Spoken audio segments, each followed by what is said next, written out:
Isang mapagpalang gabi po sa ating lahat. Muli ako si Nets Bashan and welcome to our daily devotion with Pastor Russell Ocampo. And today our devotion talks about ano ang exegesis. So, yung exegesis is wasto at makasaysayang pag-unawa sa salita ng Diyos. Ito ay ang proseso ng maingat na pag-aaral at pagpapaliwanag ng kasulatan upang maunawaan ang orihinal nitong kahulugan.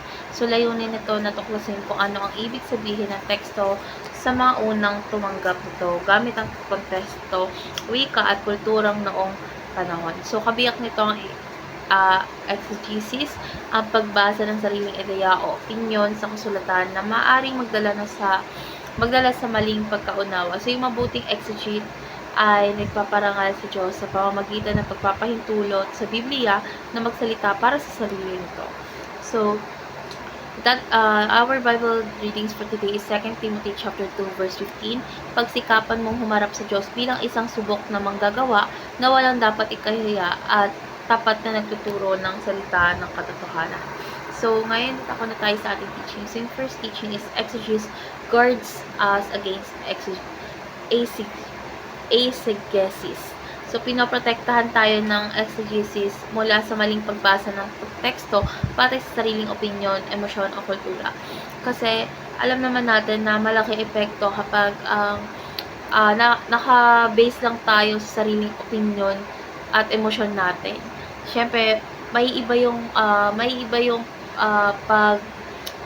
pagkukwento natin sa iba tungkol sa Ebanghelyo, sa Biblia, sa Word of God, and dapat natin iwasan yun. Second, exegesis guides us to what the Bible teach. So, tinuturuan tayo ng exegesis na umunawa ng tama, hindi lamang yung teksto, kundi ang kalooban ng Diyos. So, yung exegesis kasi is tinuturuan tayo ng tama. Katulad ng sabi ko kanina na hindi kasi pwede na nag-share tayo ng maling mga information, maling mga kwento, and magkakaroon kasi ng malaking impact yon, hindi lang sa tao, kundi kay Lord. Kasi parang siniraan na lang natin siya kung nag-base sa sariling opinion natin. So, dapat natin sundin kung ano yung kalooban ng Diyos doon sa mga tekstong binabasa natin. So, last yung exegesis leads us to right teaching and application. So, tamang pag-unawa is nagdadala sa atin ng tamang pagtuturo at tamang pamumuhay. So, walang tamang buhay kung may maling pagbasa ng salita. So, ngayon ako na tayo sa ating application. So, yung first application is study the word faithfully.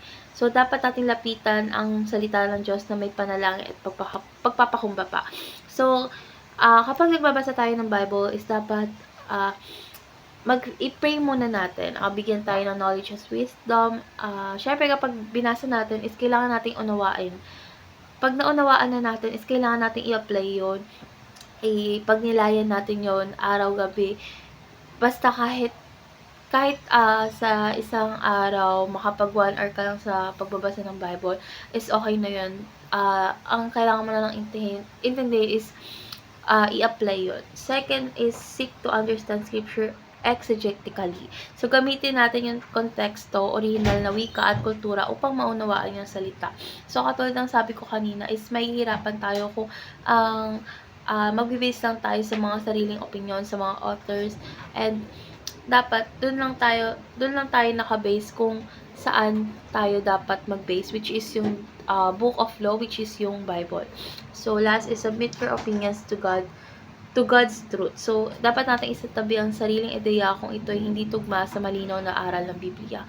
So, katulad nga ng sabi ko kanina is kailangan lagi tayong nakabatay or nakabase sa kalooban ng Diyos, hindi sa sarili nating opinion, hindi sa sarili nating ideya. Kasi magkakaroon tayo ng mali interpretasyon sa Biblia at hindi yun maganda dahil hindi yun ikakalugod ng Diyos kundi ikakasira.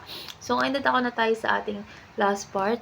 which is our discussion. And our discussion talks about bakit delikado ang pagbibigay kahulugan sa Biblia batay sa damdamin o sariling opinyon.